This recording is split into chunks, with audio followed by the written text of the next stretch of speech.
Oi, gente, tudo bom? Que bom que você está aí, eu estou aqui. Nós vamos conversar novamente. Desta vez um tema muito importante, um tema doído e que infelizmente afeta muitas, mas muitas famílias brasileiras, que é o alcoolismo. Alcoolismo, você sabe identificar? É essa a pergunta que nós vamos responder hoje, ou pelo menos tentar responder nesse vídeo, onde a gente vai ver alguns aspectos do dia a dia e também alguma coisa ligada à origem do alcoolismo. Como que ele surgiu, afinal de contas?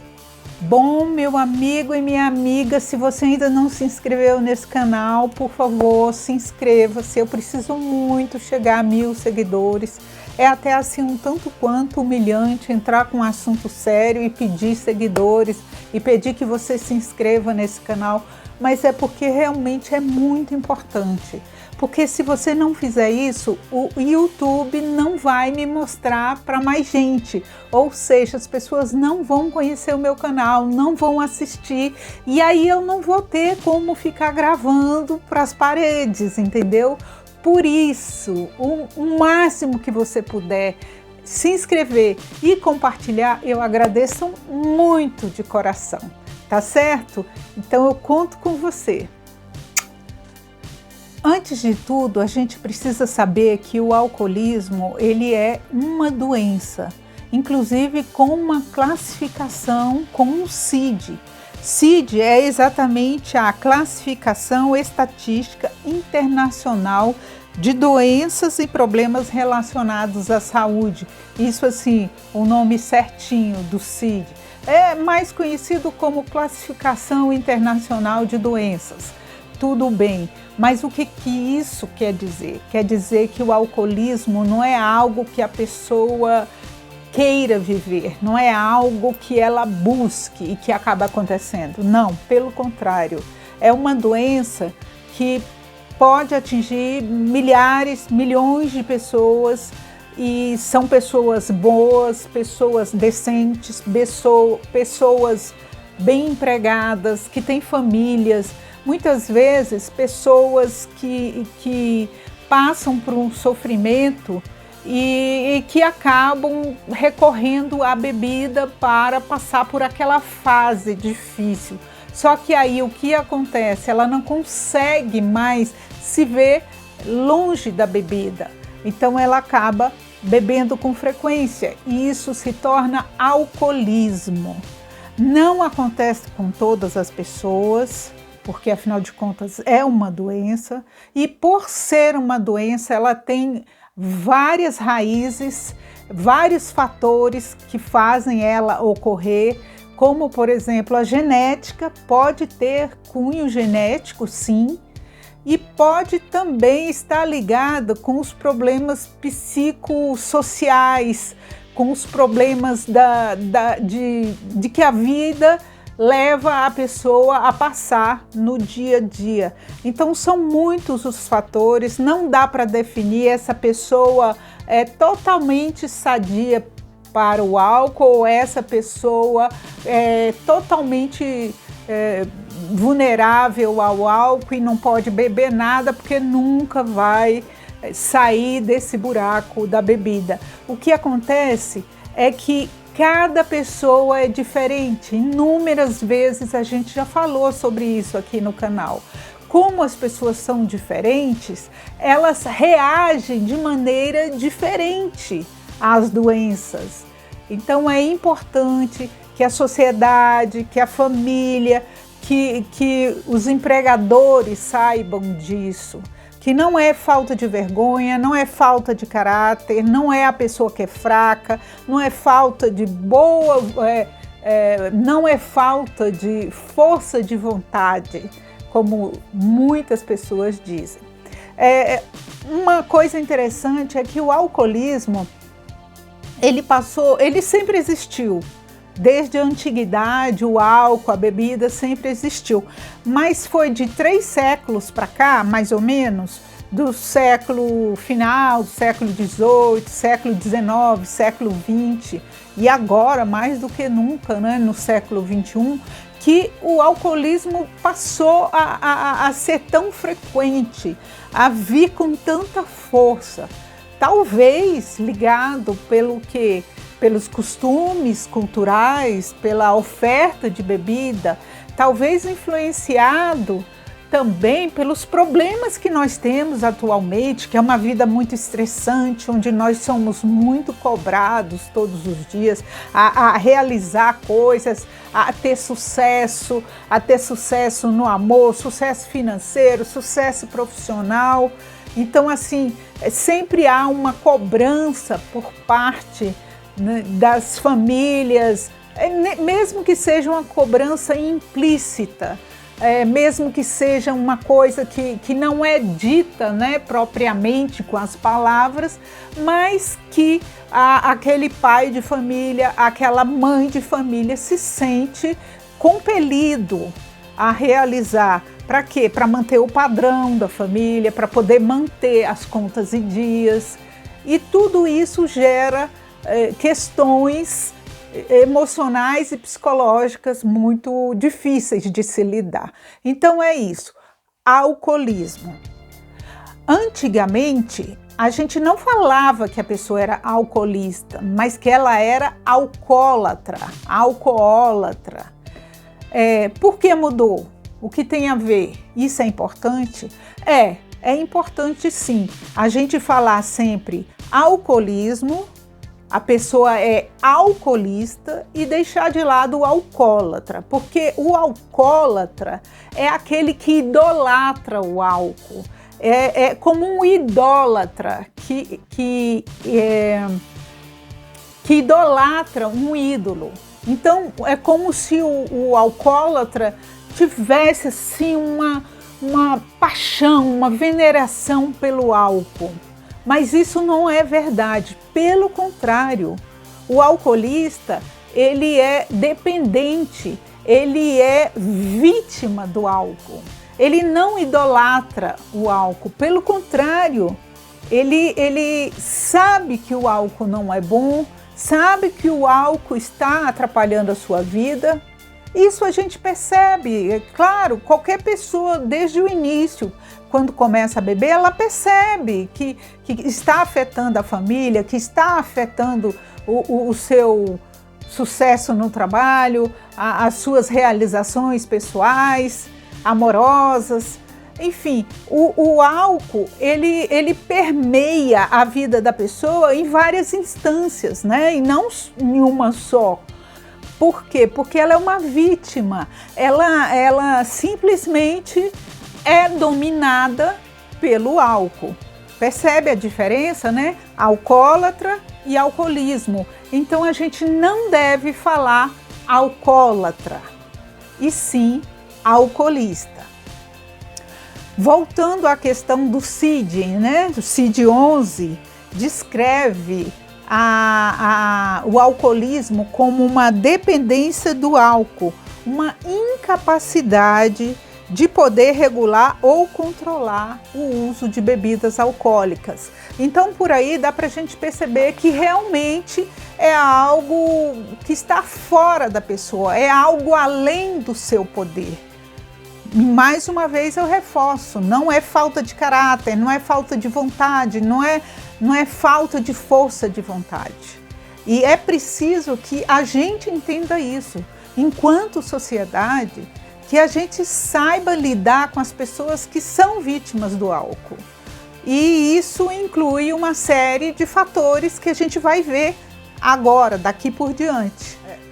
O alcoolismo, ele não está diretamente ligado à quantidade de álcool que a gente ingere. É muito assim diferente o efeito de pessoa para pessoa. Vamos imaginar uma pessoa muito alta, muito grande, corpulenta, 2 metros de altura. A quantidade de álcool que essa pessoa consegue ingerir é diferente da quantidade de álcool que, por exemplo, uma pessoa baixinha, mignon, que pesa muito pouco. E qual é a quantidade limite dessa pessoa em relação ao álcool. Então quer dizer o seguinte, que a gente não pode medir, fulano, o alto, por exemplo, bebe uma caixa de cerveja inteira e não sente nada, enquanto a outra pessoa, que é muito menor, muito menos corpulenta, ela, com certeza, para ela o limite de álcool é muito menor. Então a gente não pode também julgar, a gente não pode julgar de forma nenhuma. E também a gente não pode julgar a partir da quantidade ingerida do álcool. Por quê? Porque o álcool é aquilo que eu falei, é a incapacidade de poder regular ou controlar o uso de bebida alcoólica. Isso é que indica alcoolismo, e não a quantidade exatamente que a pessoa ingere. O que de verdade denota alcoolismo, assim, claramente, é a forma como a pessoa lida com o álcool. Se ela, por exemplo, tem uma forte compulsão a consumir o álcool e consome com frequência, em qualquer quantidade que seja, isso já é um problema. Por quê? Porque o álcool a está dominando, está exigindo dela algo que ela chega a nem querer exatamente. Ela bebe sem saber por que bebe. Num primeiro momento, quando o alcoolismo ainda está se instalando, a pessoa não fez nenhuma análise, nenhum tratamento, ela bebe. Por que ela bebe? Ela bebe porque ela se sente bem. E por que ela se sente bem bebendo, sendo que ela poderia se sentir bem de uma outra forma? Essa é a questão. A pessoa adoecida em relação ao álcool, ela não consegue ver alegria, prazer em uma outra coisa. Se for uma festa na igreja só com refrigerantes, muitas vezes ela não quer ir. Se é uma festa de aniversário de criança, onde só vai ter balão, docinho e refrigerante, suco, essa pessoa muitas vezes não quer ir. Por quê? Porque ela sabe que não vai ter acesso ao álcool. Enquanto que a pessoa, digamos assim, não adoecida, ela vai tranquilamente nessas festas. Por quê? Porque ela sabe que depois, amanhã, depois vai surgir outras festas onde tenha bebida. Percebe a diferença? Então, essa decisão de ir ou não ir à festa está muito ligada à prioridade que o álcool tem na vida dessa pessoa. Se o álcool é imprescindível, ela vai começar, sim, a agir de forma a sempre dar um jeito de beber e sempre fugir daqueles eventos onde não se bebe. Essa é uma prioridade na vida dela, que seria beber. Não necessariamente encher a cara, tomar todas, mas é preciso que haja bebida para que seja divertido.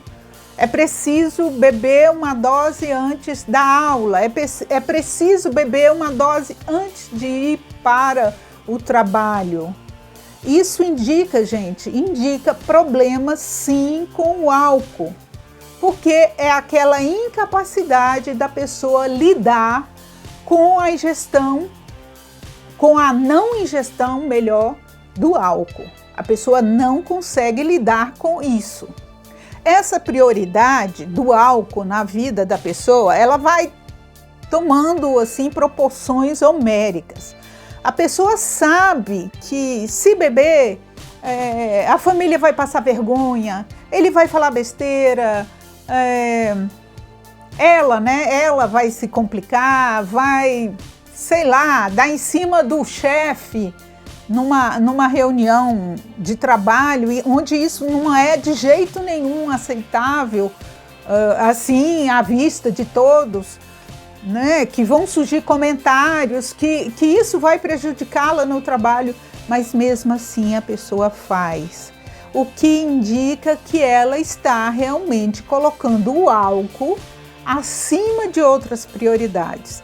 Acima do emprego, acima da família, acima dos relacionamentos sociais. Isso é muito ruim e é um indício de que sim, a pessoa está alcoolista. Outro indício que não está certa a ingestão do álcool é quando a pessoa começa a beber de manhã. Porque pela manhã, socialmente, é um horário em que a gente não bebe. Por quê? Porque a gente vai fazer uma caminhada, ou vai fazer um exercício, vai para o trabalho, vai estudar, vai para a faculdade, vai para o colégio, ou vai tomar um café da manhã, ou seja, comer algo que não tem absolutamente nada a ver com álcool, com bebida alcoólica. Mas não, a pessoa já começa de manhã sentindo vontade de beber. E depois, mais para frente, quanto tempo mais vai passando, mais ela vai sentindo vontade de beber. Até chega um momento em que ela emenda o dia inteiro. É hora de beber de manhã, de tarde, de noite. Não existe mais hora. Isso também é um outro forte indicação de alcoolismo. Então, assim, para a gente perceber, é alcoolismo? Tem tudo a ver que sim. Uma pessoa que bebe pela manhã, ela não está exatamente dominando a bebida. Pelo contrário, a bebida a está dominando. Agora a gente vai para as causas. Vamos falar um pouquinho do que fisicamente o álcool ataca. Gente, ataca a saúde de uma maneira em geral, né? O álcool, ele atinge o fígado em grandes proporções. Fígado, rins, coração, tudo fica muito vulnerável, né? Com a ingestão grande de álcool. Agora, tem uma coisa também que pode acontecer e que mostra que a pessoa é alcoolista. Agora, vocês vejam que eu não estou falando mais em estar alcoolista, porque, na verdade, a pessoa começa, tudo é uma trajetória. Então, se lá no início a pessoa consegue parar, barrar a importância que o álcool tem na sua vida, eu particularmente acredito que sim, que é possível ficar sem beber. Há estudos que comprovam o alcoolismo é uma bebida, né? O alcoolismo é uma doença, como a gente já falou, e como toda doença crônica, ela é incurável. Ou seja, você não pode voltar a beber e beber pouco se você já esteve alcoolista durante algum tempo. Por quê? Porque você tem essa questão, esse problema, justamente por causas alheias à sua vontade, que são causas psicológicas, causas emocionais, o ambiente em que você vive, que você viveu, a forma como você aprendeu a lidar com a bebida, a genética também pode influir. Então percebe que não é uma coisa que você diga assim, não, eu fiquei sem beber um tempo, agora eu posso voltar a beber. Não é o que se acredita. O que a ciência fala é que o melhor é a pessoa se abster, é ficar longe da bebida, é traçar uma nova vida sem que haja bebida nesse novo planejamento de vida. Tirar o álcool, excluir de vez, ele passa a não fazer mais parte da sua vida. Aí sim, muita gente consegue levar uma vida normal dali para frente, consegue barrar esses efeitos do álcool, né? O que já aconteceu até hoje fica no passado e aí ela começa um novo planejamento de vida, mas sem o álcool. Bom, isso é o que eu li e o que eu aprendi a respeito e eu concordo realmente. Eu acredito que não é possível a pessoa beber em pequenas quantidades, caso ela tenha algum problema em relação ao alcoolismo. Mas aquilo que a gente estava falando, o que ocorre fisicamente, além de atacar o fígado, o coração, enfim, todo o organismo, todos os órgãos sofrem muito, o esôfago, o sistema digestório, respiratório, urinário, tudo fica muito comprometido. E o circulatório, então, né? Agora, é o seguinte, uma coisa que pode acontecer com certa frequência nas pessoas alcoolistas, delirium tremens. Delirium tremens. Esse delírio, ele nada mais é do que tremores. A pessoa apresenta tremores, febre, suor frio, suor excessivo. Pode ocorrer ilusões. A pessoa acha que está vendo uma coisa e não está vendo, na verdade. Até mesmo alucinações visuais. Aquelas alucinações que são comuns na pessoa com esquizofrenia também podem acontecer com a pessoa alcoolista. Por quê? Porque ela tem a mente comprometida também. Há um comprometimento mental a ponto dela confundir realidade e fantasia. Há também as alucinações audioverbais que ocorrem na esquizofrenia também com frequência, que é ouvir vozes, ouvir comandos verbais, palavras em terceira pessoa. Vamos supor que a pessoa se chama Pedro, aí ele ouve: Pedro não é uma boa pessoa, Pedro não vale nada, Pedro não consegue ficar sem beber. Ele mesmo ouve alguém falando sobre ele, percebe? Então, isso é o chamado da alucinação audioverbal, que existe também na esquizofrenia. Quando a pessoa chega nesse estado, já desses comprometimentos físicos e mentais, também é comum aparecerem, principalmente nos homens, nos pais de família, digamos assim, o delírio de ciúmes. Esse delírio de ciúmes é também associado ao uso indiscriminado do álcool. Ele passa a acreditar firmemente que a esposa vive o traindo, que a esposa sai com o vizinho, que a esposa não gosta mais dele e que quer o mal para ele. Ele acredita à esposa coisas tão absurdas que ele chega a acreditar que ela tem um caso com cada um dos vizinhos da rua. É algo que surge e que foge totalmente aos padrões da normalidade, digamos assim, e que ele vê sentido nisso. Ou seja, algo que foge totalmente ao controle de qualquer pessoa. Essa traição que a esposa supostamente faz com ele, o que acontece? Envolve ele de tal maneira que aí ele passa a ficar depressivo, humilhado, triste. E como ele está depressivo, humilhado, triste, o que ele vai fazer mais? Beber. Exatamente aquilo que ele não deveria fazer, é ali que ele encontra saída para o que ele está sentindo. É uma bola de neve gigantesca, gente, que é difícil parar, é muito difícil. Não é impossível, mas é muito difícil parar. Porque como ele continua bebendo cada vez mais, o que vai acontecer? Ele já dependente do álcool, ele perde o interesse afetivo e sexual.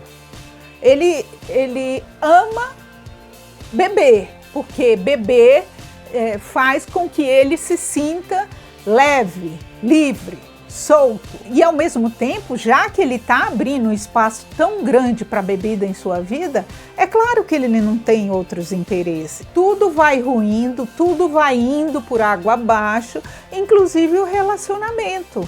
Porque é claro que a esposa não vai aguentar agressão, abandono, inclusive sexual. E, pelo contrário, ela passa a ser acusada daquilo que ela não fez. Então, nesse momento é muito difícil para a família, não só a mãe, a esposa, mas para os filhos lidarem também com esse pai que não está presente, que repete as coisas, que quando está bêbado fala as coisas 1000 vezes, fica pegajoso, tenta abraçar, tenta segurar, tenta reter o filho perto de si. Tudo que aquele filho quer, na verdade, é distância. Porque é realmente muito desagradável, muito difícil, é desesperador você conviver com uma pessoa assim. Mais uma vez, com o uso do álcool, os sintomas vão se agravando, envolvendo aquela pessoa de uma forma muito complicada, e ela pode passar a desenvolver também, em certos momentos esses que podem durar horas e até dias, ela pode desenvolver a embriaguez patológica. Isso nada mais é do que uma alteração comportamental que a pessoa tem e passa a ser agressiva. Agressividade, violência. A pessoa, ela perde totalmente o comando físico e mental. E daí que podem acontecer aquelas grandes questões domésticas de violência, de bater, machucar, inclusive chegar até a assassinato, homicídio, suicídio. Então, nessa fase é muito complicado mesmo. A pessoa precisa realmente parar com a bebida e ela precisa retornar à sua origem, ao que ela era antes. E a única forma de acontecer isso é a pessoa aceitar tratamento e partir para um tratamento conjunto de médico e de psicólogo e internação muitas vezes. É a única forma dela conseguir dar uma parada e tentar retornar e conseguir pensar a respeito, pensar sobre a própria vida, pensar o que ela vem fazendo da vida, como a família dela vem sofrendo, como já não faz mais sentido aquela família apoiá-lo. Por quê? Porque ele simplesmente não dá mostras de que quer melhorar. Então isso é muito necessário. A pessoa precisa se conscientizar de que precisa aceitar a ajuda oferecida. Ao mesmo tempo em que o papel da família é oferecer ajuda e apoio, indicar tratamentos e caminhos, a pessoa adoecida precisa aceitar essa oferta, precisa se conscientizar de que ela precisa de ajuda. Não é mais possível nessa fase resolver nada sozinho. Infelizmente não é. Você precisa do auxílio das outras pessoas. E olha que muitas vezes a família já se afastou, a família já não aguentou mais, de tanto que ela ofereceu ajuda, de tanto que ela se machucou, ela sofre inclusive materialmente, porque uma pessoa a menos na família trabalhando e logo o pai da família, imagine a dificuldade que isso traz. Então, muitas vezes você adoecido ou você adoecida, é hora de aceitar ajuda, seja de quem for. Você tem que estar preparado para ouvir, seja quem for. São conselhos que tentam te ajudar, conselhos que tentam fazer retornar a sua capacidade de pensar.